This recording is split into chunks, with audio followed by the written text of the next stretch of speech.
दोषी मानता हूँ सर। मेरी बेटी चली गई, मैं नहीं चाहता किसी और की बेटी भी जाए।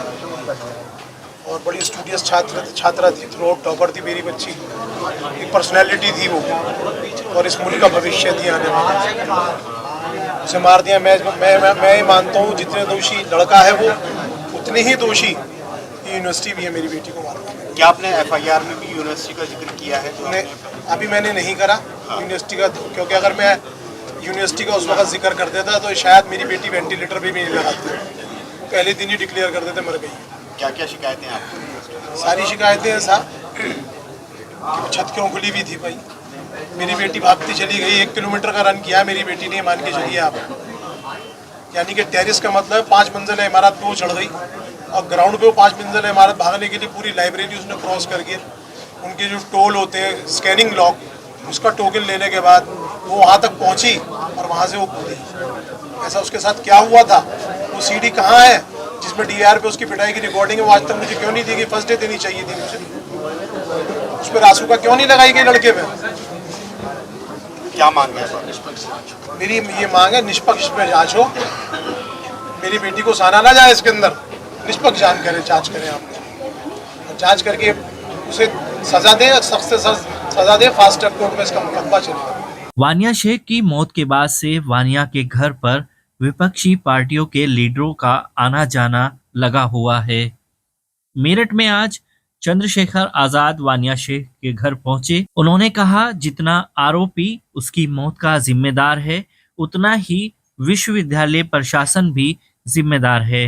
सुभारती विश्वविद्यालय पर गंभीर आरोप लगाते हुए सूबे में चल रही योगी सरकार से सवाल किया, क्या यहाँ भी बुलडोजर चलेगा? 8-10 सालों से सक्रिय रूप से ये देखता हूँ पूरे देश में छात्र, यानी कि वो एक सपना लेके जो एक हमारे बीच का युवा, जिसको छात्र को हम रीढ़ कहते हैं देश की, और वो एक उड़ान भरने के लिए कॉलेज यूनिवर्सिटी जाता है, मरने के लिए नहीं जाता। आत्महत्या यानी कि एक ऐसा समय आ जाता है कि जब वो नाउम्मीद हो जाता है कि अब मेरी कोई मदद नहीं। और जैसा मैंने इनके पिता से जाना, इनके दादा से जाना, उनकी तकलीफ अपनी जगह है। हम सब लोग उनके दुख में साथ हैं। हम बेटी को तो वापस नहीं ला सकते, लेकिन ये जानने का विषय ये है कि 6 महीने से पहले से ये सब चीज़ें जारी हैं। उसने यहाँ यूनिवर्सिटी में भी शिकायत की। यूनिवर्सिटी अपने मान सम्मान की रक्षा के लिए कि उनके यूनिवर्सिटी पे कोई आरोप ना लगे या इस तरह की बात बाहर ना जाए, वो कभी कभी इस तरह की चीज़ों को इग्नोर कर देती है, जिसका खामियाजा इतने बड़े पैमाने पर भुगतना पड़ता है। तो उसके साथ 1 हफ्ते पहले भी इस तरह घटनाएं हुई, तो उसने अपने पिताजी को बताया। पिताजी, मैंने भी बात हुई तो उनका कहना ये है कि भाई मैं नहीं चाहता था कि ऐसा हो कि अगर यूनिवर्सिटी अपने नाम के चक्कर मेरी बेटी को फेल करते। वो टॉपर थी, एक ऐसी बेटी जो एक भविष्य में एक अच्छी डॉक्टर होती, हजारों लोगों की जो है जीवन रक्षा करती, उनको जो है उनके दुख का निवारण करती। अब वो तो हमने खुद ही, लेकिन इसमें कई चीज़ें लापरवाही की, जैसे यूनिवर्सिटी की लापरवाही, उनकी जानकारी में सब चीज़ें होते हैं, उनको एप्लीकेशन देने के बाद कार्रवाई नहीं की। तो ये इसमें सब लोग शामिल हैं। मैं ये कहूँ कि सिर्फ वो आरोपी जिसकी वजह से हुई, परिवार की मांग, और परिवार के नहीं सब लोगों की, हर बहन बेटी जो है वो सुरक्षित रहे, उसके लिए हमें आवाज़ उठानी चाहिए कि इस पूरी घटना की न्यायिक जांच। अच्छा, इस घटना से पहले भी एक घटना हुई थी, जैसे बता रहे हैं कि बच्ची के साथ पहले भी उन्होंने को बदतमीजी वगैरह कर दी, उसकी कोई इन्होंने कंप्लेंट करी थी उसमें? हाँ, उसने बच्ची गई थी, डायरेक्ट बच्ची गई थी वहाँ, उसने कंप्लेन की थी। मैंने कहा कि माँ बाप ये सोचते हैं कि ऐसा ना हमारी किसी बात की वजह से स्कूल प्रशासन को बच्चों के खिलाफ हो जाए, और होता है अक्सर, बड़े पैमाने पे होता है। तो हमने रोहित वेमुला की भी आत्महत्या देखी। तो ये आत्महत्या नहीं, मैं तो इसको हत्या मानता हूँ। ये हत्या इसलिए है क्योंकि अगर इन पे एडमिनिस्ट्रेशन ने पहले कार्रवाई की होती तो आज वो बेटी हमारे बीच जिंदा होती। तो इस पूरी घटना की न्यायिक जाँच हो। और इन्होंने तो फीस भी दी, सब कुछ, इनका तो सपना कुचला गया। इनके दादा नाउम्मीद और इनके हाथों में तो कुछ नहीं आया। तो मैं तो चाहता हूँ इस प्रकार की सरकार के की तरफ से कम 50 लाख रुपए की आर्थिक मदद हो कि ये लोग अपने पैरों पर खड़े हो पाए। बेटा और बेटी फर्क नहीं सरकार बता रही है, तो इनकी तो उम्मीदें खत्म हो गई। जिसको पाल पोस के बड़ा किया, आज वो इनके बीच नहीं है। दूसरा, उस घटना में ये जो पूरी घटना है, इसको देख के लगता है कि ऐसे मामलों में सख्त कार्रवाई की जरूरत है, जिससे कि और बच्चों का जीवन सेफ रहता है। क्योंकि अगर अन्याय को हम लोग बढ़ावा देते हैं, अपराध को, तो ये आज यहाँ हुआ है, कल किसी और यूनिवर्सिटी में होगा, तो ये मुकदमा फास्ट ट्रैक कोर्ट में चले और उनको कठोर से कठोर सजा। इसके साथ साथ हर यूनिवर्सिटी और कॉलेज में, मेरठ में नहीं पूरे उत्तर प्रदेश में, जहाँ की रोज हत्या और रेप हो रहे हैं, लखनऊ सुरक्षित नहीं रहा है, गाजियाबाद में जो हुआ, हापुड़ में जो हुआ, मेरठ में भी कुछ दिन पहले हुआ था, हम सब देख रहे हैं।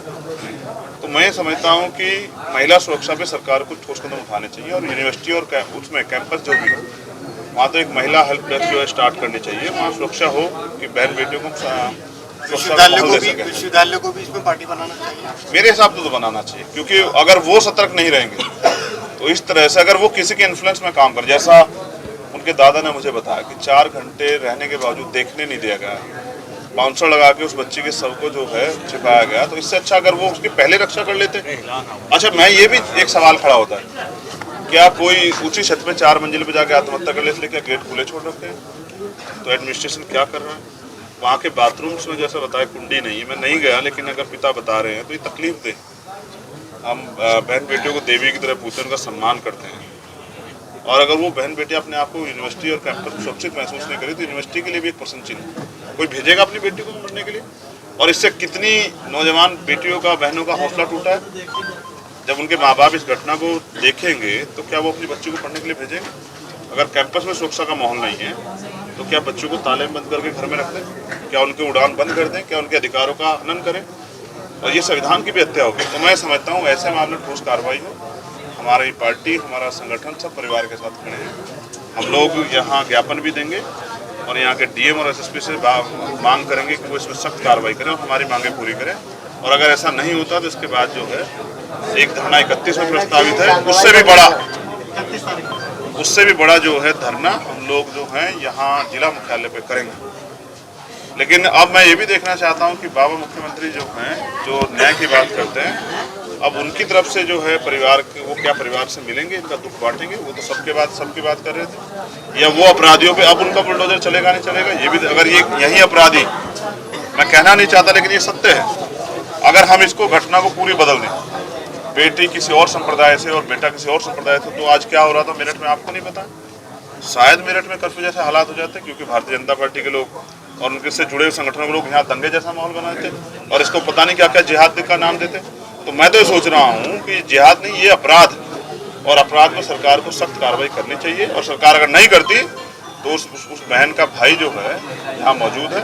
मैं अभी और 2 घटनाएं मैंने देखी जहाँ दलितों के साथ भी अन्याय हुआ, वो मुझे टोल पे मिले, रो रहे हैं, यहाँ की पुलिस कार्रवाई नहीं कर रही है। तो मैं यहाँ के एसएसपी से पूछूंगा कि वो कुर्सी पे क्यों बैठे हैं। 2 बड़े मामलों में, एक जो है उसका नगला का एक मामला है, एक खेड़की का मामला, कोई कार्रवाई नहीं हुई, हत्या हुई है। तो यहाँ की पुलिस अगर सत्ता के इशारे पे जो है ना कमजोर वर्गों का की जानों का हनन करेगी, उनकी जाने पे भी कार्रवाई नहीं करेगी, तो फिर ये विद्रोह पैदा होगा। विद्रोह होगा तो आंदोलन होगा, और आंदोलन सरकार झेल नहीं पाएगी। तो मैं इसलिए यहाँ के प्रशासन से मांग करूंगा कि वो संविधान की वजह से कुर्सी बैठे हैं, तो वो न्यायप्रिय कार्रवाई करें और जाति धर्म के चश्मे से लोगों को ना देखें, ना ही सरकार के चश्मे से, वरना जनता का विद्रोह शायद प्रशासन और सरकार